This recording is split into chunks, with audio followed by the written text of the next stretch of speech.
Hey guys! Now, I don't know what I'm doing here. I'm looking at this screen and I'm seeing myself live, and I'm looking over here on YouTube and it's about 15 seconds behind. So this is very much a practice run. So please take my apologies for any mess-ups, disasters that go on, because I have never done this before. And for all I know, I'm now out in complete silence and you're watching me silently. But anyway, let's get on with it. Mainly what I'm doing this for is I want to do Q&As, so if people have any questions they can send them in to me. For this one I've actually only received 2 questions, but that's a great start. I can waffle on for ages about those. And there's something which has been sitting in my videos directory for absolutely ages which I've wanted to talk about. I think I saved it out on the 10th of December 2020 is when I want to start doing this, and never got around to it. It's been sat there. Basically, the thing I want to talk about is... Okay, I'm starting to see comments coming. People are watching. Yay! Thanks, Liz. Right. When I started doing YouTube, I started paying a lot more attention to what people say about YouTube. And one of the things I noticed that a lot of people complain about is the adverts. Now, I agree with that. Advertising on YouTube is terrible. You just spend so much time watching the flipping adverts that you cut down on what you can watch. You know, I was watching a 40-second preview clip of something and I had to watch 30 seconds of advert earlier today. But I'd like to kind of point out, it's not YouTube's fault. If we flick over to this, this is a screenshot. It's taken a while ago, but the screen's not changed, of when you're uploading a video. And these are the options you get for adverts. Because as a YouTuber, you can decide not to have any advertising at all if you want. You can have, if you put advertising on, you get the display ads, which are the little adverts at the side. You get overlay ads, which are the little ones down here. You get sponsored cards, which I have no idea what they are. I don't think I've ever seen a sponsored card. You get skippable video ads, and you get non-skippable video ads. And also, the options below, location of video ads. Before video, during video, and after video. So YouTube gives YouTubers the option of putting in unskippable adverts during the run. The ones which are really annoying. And it's the YouTubers that use them. Now, while it is somewhat of YouTube's fault that these adverts are put there, they're just giving YouTubers the choice. And it's those people who are deciding that they want you to be interrupted by these adverts. It's just something that's bugged me for ages, and I just wanted a place to offload it. As I said, I saved that screenshot out 2 years ago, and just wanted to get it off my chest. But on with the questions, because that's what we're here for. I don't know how long I'll talk about it, but we shall see. So, the first question, if I go back over, is from Nezerash. I hope I'm pronouncing his screen name right. I know you don't like to be negative, but I'd love to hear what games you've tried that you didn't like, or just don't appeal to you, whether genre or mechanics, or even bad production. Cough. Catalyst or Shadowrun. Cough. Well, actually, I don't have any problems with any version of Shadowrun. Les, who's just commented in the live chat, is my Shadowrun GM. And we've run lots of versions of Shadowrun over the years. I think we've played every single edition except 6th edition. And I've liked them all in different ways. First edition was an amazing game out of the box. Just so many ideas in there. But it was a deeply flawed game. It had its massive problems. And one of those massive problems was the players tended to be indestructible. You could get trolls rolling 20-odd dice. I think we had a troll who rolled about 28 dice to resist damage. So there was very little chance of him ever being hurt. But that was fixed very quickly in second edition, where you suddenly became overly fragile, and that was a shocking occasion for us as players. We went through a mission, the very first mission in second edition, where we got attacked by a sniper, and basically took out the entire party. It was only my mage who avoided getting hit and managed to get the party out there by levitating them off. We were on a dock, so we went out to sea out of range of the sniper. But because of the slower healing in second edition, we ended up carrying that damage for a very long time. Just so a comment, oh Lucky 7, I'll come to you in a second. But we carried the damage throughout the adventure, and that scared us a lot in second edition, which led to very much a change in the way we played it. Now, third edition we didn't play much. I played a mage again, I believe, and we had a lot of fun. Third edition, although some people have problems with it, clarified the rules a lot and was still good. Fourth edition and fifth edition, even though people have problems with those editions, played them and loved them. Every edition has its own quirks and is a different game to the first, but I have no problems with any version of Shadowrun. Now, games I do have problems with. Well, the obvious ones I've talked about before is Rifts and Rolemaster. Rifts is an absolutely fabulous background, and we played it a couple of times, and I really enjoyed it. But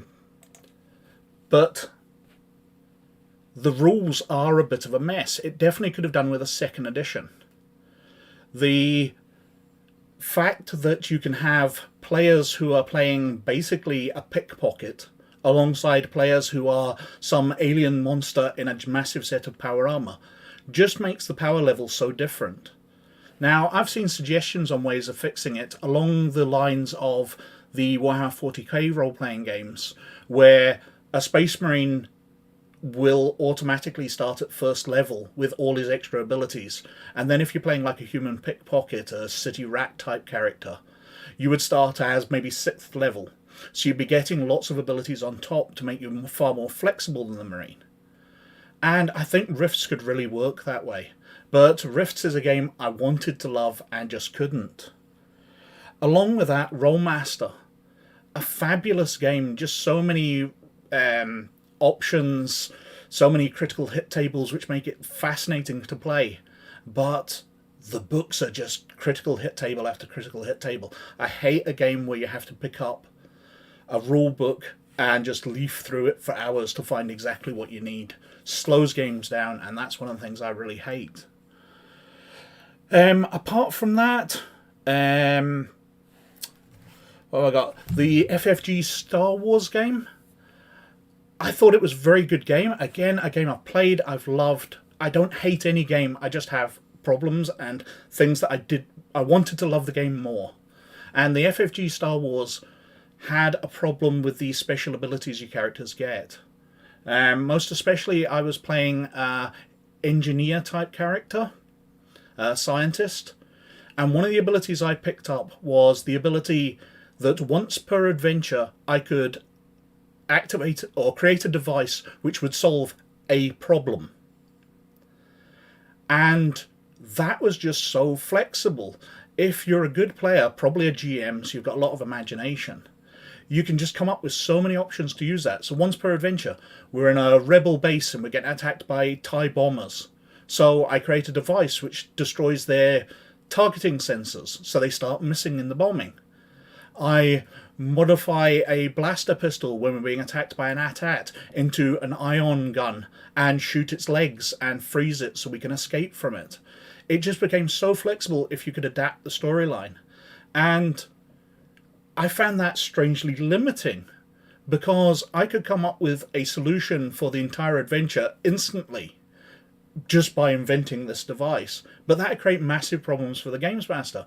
So I found myself having to find a way of creating something which would help the party out without actually totally wrecking the adventure.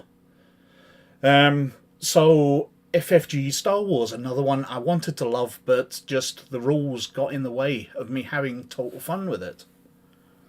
Another one I played more recently, the Alien RPG.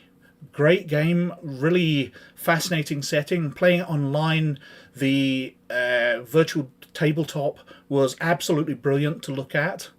But the rule system themselves, when a character is stressed, any ones they roll counteract their successes, and you only get a success on a 6.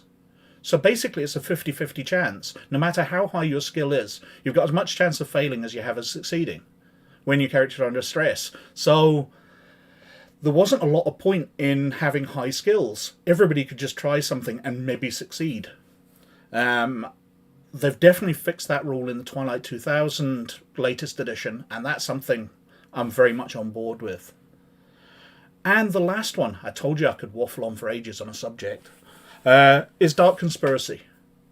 Oh, Dark Conspiracy is a lovely game, but so massively flawed. They created a game where rifts had opened up and creatures could come in from different dimensions. Well, they just allowed everything, whereas Rifts does that idea and curates quite well. Dark Conspiracy, you had alien hybrids coming in, you had elves, you had demons, you just had everything that they had in their bucket of things they wanted to stick in a game, and they threw it into one game. So it was a bit of a mess, and the rules were a bit of a mess as well. I remember the penetration of weapons. So we opened up fire with machine guns against targets, and the bullets basically bounced off them. But then we shot with a death ray, which a couple of our characters happened to have because we were alien test subjects who'd escaped. And the death ray went through the enemy, through the car, through the person inside the car, through the other side of the car, through the enemy hiding behind the car, through the wall behind them. Death rays were just so good compared to ordinary weapons, which is just terrible. I remember there being a rule in there that a fall from any height could kill a character. So if you tripped off a curb, your character could die. Wonderful, wonderful game. So wanted to love it, but massively flawed. A version of it which I thought worked so much better, a very similar idea, was Monty Cook's World of Darkness, where again a rift has opened up in the centre and creatures have come through, but they more curated it down. So it's werewolves, it's vampires, it's mages, wraiths, etc. Like the World of Darkness, but a subtle different spin on them. I really liked what they did with that, and just worked better. I know it's a 3rd edition based Dungeons & Dragons type game or type rule system, which I've admitted before I'm a massive fan of that rule system, but the background just worked as well.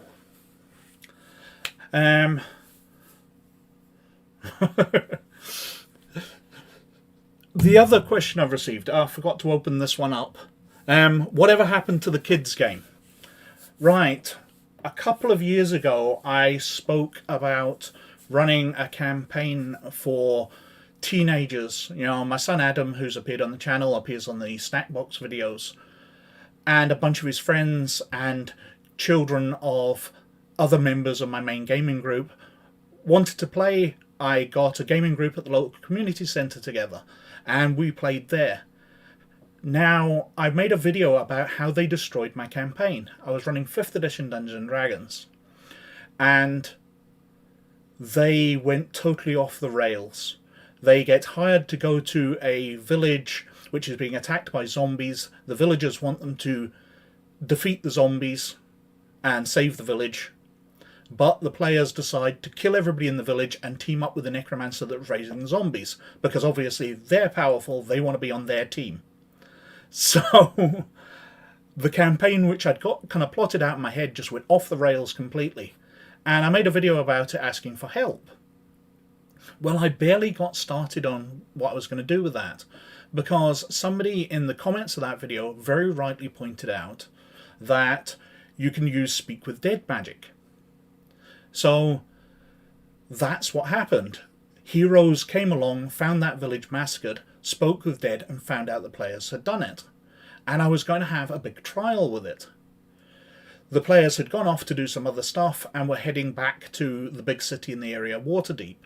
And that's where they were going to get caught, and I was going to have a big trial and give them a chance to argue things out and try that side of role-playing instead of just hacking and slashing. But unfortunately, then COVID comes down. And the week that that's about to start, the community centre closed early because they dealt with food for old age pensioners, so the chance of getting the pandemic in and being spread around was definitely something they couldn't consider. So the community centre locked down, and we had nowhere to play. Now, I took it online for a couple of sessions. I jumped onto a different game. I jumped onto Star Wars because that's my go-to game when I want to run something quickly. But the kids could just never get their act together to play at a regular time, and I have to admit I wasn't great at scheduling stuff for them either. So we lasted a few sessions and then we fell away. And that's where that's been left. The kids are now obviously 2 years older, where they were 14, 15-year-olds. Now they're 16, 17-year-olds, and going to community centre and gaming with a guy probably isn't what they wanted to do. So the kids campaign kind of ended, which is sad because they were really enjoying it. And I was going to like the idea of bringing some penalties to what they were doing. Anyway, I've been asked here, hey Freddy, could we get a video one of these days showing all of your RPG collection?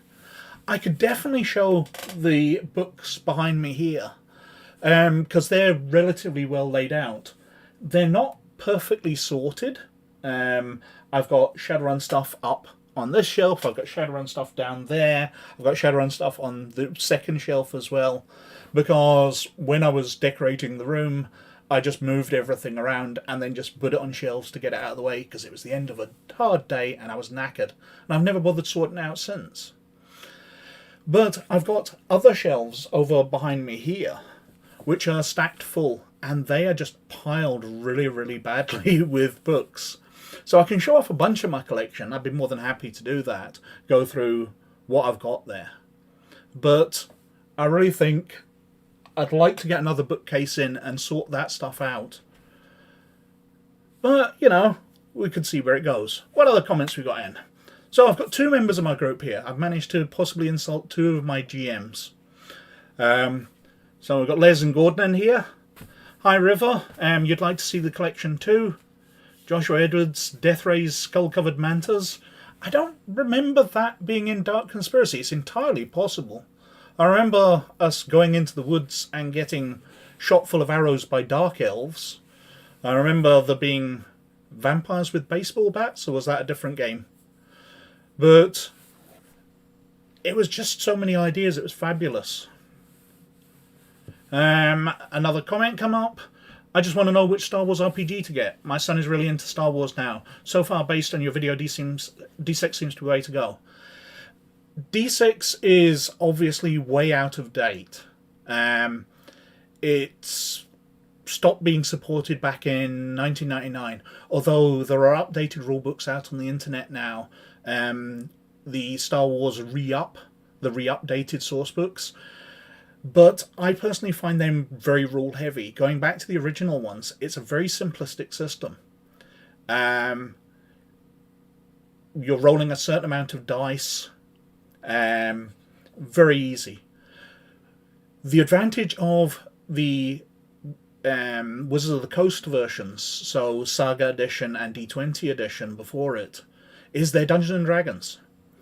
If that's something you're familiar with, then playing the D20 and Saga Edition are going to be really simple. You know the rules already. It's going to be really easy to get into. The FFG one has problems, as I said. It's a game I wanted to love but had difficulties. But it's relatively simple as long as you can get around the idea of having silly dice. It requires specialized dice, and they give you successes and advantages which allow you to customize the adventure to your players. So if a player gets an advantage, then they get to dictate how their skill succeeded beyond, absolutely changing the adventure perhaps, which is a really good idea for interactive storytelling. Fantastic, but does allow players with imagination to take over the control of a game. And that can be a bad thing, because you want everybody to have similar amounts of input as long as they're not asleep at the table. So I'm a massive fan of the D6 one. I don't have any problems with the D20 one. I know some people do. And Saga Edition is a very nice game. But my preference in GMing is definitely the D6 one, because of the way I like to GM. I consider it a failure if I open a rulebook during a game. I just like to keep things flowing.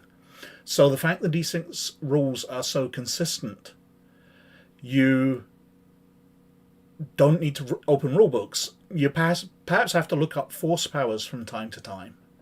But generally, you're just going, roll these dice, yes, it succeeds by this much, and then you're getting on with telling your story, getting on with the game. It's really easy. Whereas your FFG ones, there's a lot of interaction going on, and there's lots of things to look up, because you've got so many different powers, and each one of them is detailed very differently. As River's saying, the FFG game's very cool for making stories. I would flesh out a bit, but you need to learn the dice. And because the dice are fancy, it's not an instinctive thing. You look at the dice and you have to count them up instead of just being able to spot it and see. So I definitely recommend D6, but Saga Edition is very nice if you can get a hold of it. I have my problems with the FFG one. Anyway, I think I'm wittering on for quite long enough now. As I said, I just wanted to do this stream to make sure I could do a stream. I think I'll come back on maybe once a month. I'll answer any questions which people want to put to me. I'll also maybe do a bit where I reply to comments on videos, because I feel that some of the questions that are asked about videos don't get spotted because they're put on so much after most people have watched. And there are some very insightful comments on videos, things which point out stuff I didn't know when I was talking about a game. So I'd like to bring some attention to those, definitely, because shock horror, I don't know everything about every game.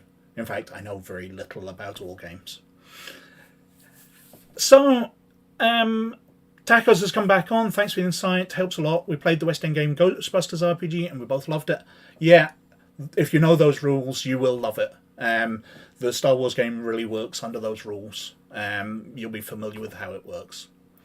But I better go. So thank you for watching. Thank you very much for those who interacted. And I'll catch you sometime in the future. Okay, guys?